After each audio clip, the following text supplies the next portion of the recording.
Hello everyone, today I want to talk about Disney Channel and all the shows on it, and I'm going to analyze them right now. So That's a Raven. That's a Raven is about a black girl with anxiety. Yes, her visions are a metaphor for anxiety. She has out-of-context visions that she tries to cause or avoid, and they usually end up happening anyway, just not in the way she expected it. So the show's about navigating difference. Raven's a very different person. She's very offbeat, has her own unique fashion sense, and is very neurotic. So the show's about her embracing her differences and learning to love herself. The show also has a theme of honesty. The theme of honesty is in almost every single episode, where Raven could get out of most of her situations if she was just honest with the person she was speaking to. This calls back to several other themes, like the Oracle of Delphi, multiple prophecies from myths and legends. So we have like Fates, Joseph, or Jeremiah. So this is still one of the best shows on Disney Channel, and it sets the template and standard for shows going forward. The next show we have is The Sweet Life. The show's about two brothers who explore the world. So the Tipton is a terminal of sorts where people come and go. People from all over the world come and go and meet each other, and it's a clash of cultures and identities. So the show, at its core, are about two brothers on an odyssey of sorts.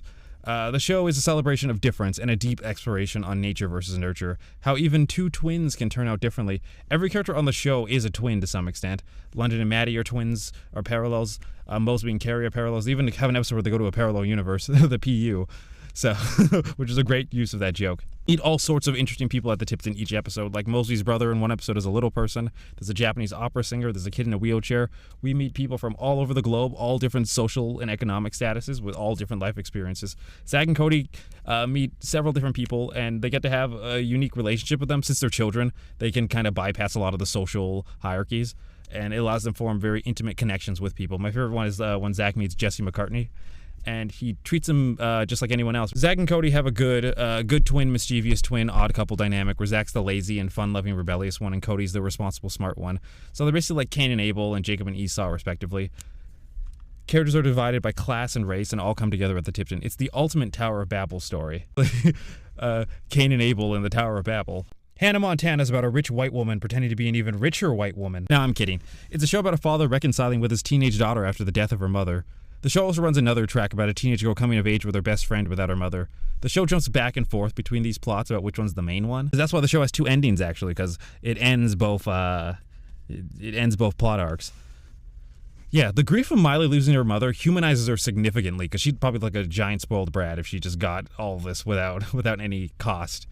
And her mother's death is a shadow that covers the entire show. It's not really mentioned that much, but it is a shadow that covers the entire show. It really feels like someone is missing, but it's hard to put it together. Well, anyway, the Hannah Montana dynamic is just basically about a girl trying to fit between her dual identities. It's a Cinderella story of a depressed child being gifted the power to become a god temporarily. Most episodes play on the transformation between Miley and Hannah, which allows her to access different social statuses and certain social classes and certain places. It allows her to go in and out of different things. It really feels like a video game sometimes, or how do I get out of this situation? The show contains elements of performance versus authenticity, the ethics of deceit, and lying to others and identity. So it also ties into other myths and themes such as Cinderella, Prince and the Pauper, and even Jesus, which is God coming down as man. And Hannah Montana is treated like Jesus in a lot of situations. Like, that's actually why she only appears for like a split second in That's So Sweet Life of Hannah Montana. Well, narratively, that's why that happens. Because she's basically the Jesus character. She's just too almost above them to be involved in the situation. When she passes by, all the characters basically stop the plot and go, "Oh my gosh, Hannah Montana!" It's very funny. She's really in her own separate class, which is shows narratively very similar to That's a Raven, but just white, with every character fitting almost the same character dynamics and archetypes. And the show also misses the mom too. This is one of the few early Disney shows with unequal gender parity, with 2 girls and 4 boys. You know, this is obviously to prevent the show from becoming a girls' show. And the show retools itself in its final season, which I didn't like. That Jesse character is horrible. Miley should have ended up with Jake. We have High School Musical. High School Musical is basically Mean Girls, but as a musical. The musical is a love triangle about 3 people, Troy, Gabriella, and Sharpay. Typical mean girl, new girl, and a cool guy that's emotionally conflicted. So Gabriella is this new transplant that enters the high school ecosystem and starts alternating things just by accident, just by existing. Her relationship with Troy breaks the fairy tale ending that Sharpay was imagining with Troy. Gabriella basically upends her entire life. And we watch as Gabriella and Troy's emotional truths tear the student body apart. Sharpay is the enforcer of this order, and her jealousy is the immune system's response. The other characters exist as obvious extensions of the other characters, so they aren't super important narratively. And yes, their romance is basically just Romeo and Juliet. So we have Cory in the House, which was a spin-off of That's So Raven. It's a rags-to-riches story of upward mobility. It's a fish-out-of-water story that's a mix between The Jeffersons and Fresh Prince of Bel-Air. The main issue is that there's a character that's so full of life, full of honest emotional expression, and he turns the serious world upside down. It's the Emperor Wears No Clothes, where Cory is the honest one, the Prometheus that brings emotional truth and honesty to a stuffy and overly serious establishment. It was very irreverent, and as a satirical comedy on Americana and American history, his friends Newt and Mina are two outsiders of this world as well, despite being a part of that world. One, Newt, for being a disappointment, and for being stupid, for being a disappointment, and Mina, the other one, for being a quiet rebel. That is why they're drawn to Cory. That's why they all bond together, because they all are a part of that society, but are also slightly outside of it. The show also runs a second track of found family, of a step-sibling dynamic, actually. It has a makeshift found family plot where the cast is basically a gendered inversion of Raven's cast, and a little more racially diverse. So the show is about Cory and Sophie are basically step-siblings with their two dads. And I'm not even joking. They're coded as a gay couple. There's literally an episode where Victor and the president are sleeping in the same bed in one episode. And as long as we're already here... Sweet dreams, Chef Victor. Good night, Mr. President. Night. The relationship between Cory and Sophie is the main relationship of the show, and both act as parallel protagonists sometimes. Sophie has her own character arcs, her own villains as well, and she's also a villain at times too. She also is the show's main villain, mostly because she takes advantage of the fact that she's a physically powerless child, yet has social power over the entire cast, which is an interesting power dynamic that is very interesting. You don't really see it much. And I also like Sophie because she becomes Cory's Cory, which is what he was to Raven, an annoying younger sibling. It's funny to see the same dynamic. The show brings back a lot of Cory and Victor's hobbies as well, and personality, like cooking and playing drums. Yeah, basically this is like an Emperor Wears No Clothes story and a rags to riches, fish out of water story where someone from, the lower classes brings truth to a selfish and highly unstable world. So in a sense, it's also kind of a Jesus narrative as well, because Jesus kind of did the same thing with the Pharisees. We're busted. Well, we didn't do anything. Don't you get it? If they find us in here together, they'll think we're lazy. Right. Wizards of Waverly Place. Wizards of Waverly Place is about a relationship between two siblings, Alex and Justin, and how they both fight to become family heir. So it's a Jacob and Esau, Cain and Abel story, where the golden child, Justin, learns to appreciate his rebellious scapegoated sister, and vice versa. A main theme of the show is not letting the past repeat itself. There are several episodes where someone travels through time or sees some variation of their future. And in one episode, we get to see Justin and Alex's dad, Jerry, his family. We get to see his sister, their Aunt Megan. She acts as a stand-in for a future Alex and what would happen to these children if they let the family competition get between them. So we get multiple bad futures for these characters. And, the wizard powers they're a strange metaphor, but I've come to the conclusion that they're a metaphor for wealth, or secret wealth. It's basically like a fight for the family will. The show treats being a wizard like being secretly rich or having a different culture. Harper even has a line where she's like, so this is where you guys do inventory, when she discovers the lair. And the theme song's basically about having everything you could ever want and learning to live within your means. The characters Justin and Alex are always at each other's throats and are much more dysfunctional compared to other Disney families. We also get to see, there's also a second smaller track of Alex in her complicated relationship with her father. This is mostly in season 1 and a little bit when she's dating Mason, but other than that, it's not that big of a thing. And the show has several, the show also has a lot of myths too, that it's based on the prodigal son and Joseph as well.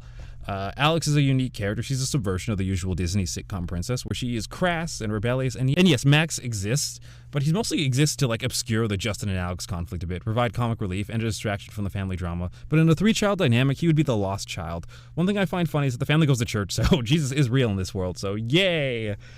The show is also very similar to Hannah Montana, as it has narrative arcs too, and the show has a clear time limit. Hannah Montana's time limit is when she's going to reveal that she's Hannah, and the wizard competition is this show's time limit. So the show's basically about if these two siblings can put aside their differences to basically love each other regardless of the outcome of this competition. Next we have Sonny with a Chance. Sonny with a Chance is a Mighty Ducks story about how one girl's optimism saves a group of depressed, cynical people. So it's basically just victorious. Sonny is a Pollyanna. This is an archetype from the book The Secret Garden. It's an Anne of Green Gables SpongeBob type character that's always optimistic. They tend to do this with Zoe from Zoe 101, but they failed miserably with that. And this show, Sonny with a Chance, is very Shakespearean. The show provides a meta commentary, a show within a show for Disney Channel sitcoms. It's similar to the play Hamlet or Midsummer Night's Dream, like the play in Hamlet. That's what I meant. Sonny is a fish out of water who has no knowledge of the depressing world of Hollywood. There's a second track of an underdog story where they're a comedy show fighting against a serious teen show, and that was always my favorite part of the show. The point of the show is that it asks the question: can Sonny make a heaven out of hell? And the main theme of the show is hope and resurrection. She's a Jesus figure that brings new life to a dying group of cynical apostles who have lost the desire to believe in anything. She basically is a reviver. Sonny also has like the Shakespearean Romeo and Juliet relationship with Chad Dillon Cooper. You get his name's Chad Dillon Cooper, like James Vanderbeek or Chad Michael Murphy. You know, those 90s teen actors with like 3 names. Through her emotional honesty, she sees directly through his mask. Jonas, this show is a glorified commercial for the Jonas Brothers. I mean, the Lucas Brothers. We also get multiple glimpses into like characters and their narrative lives.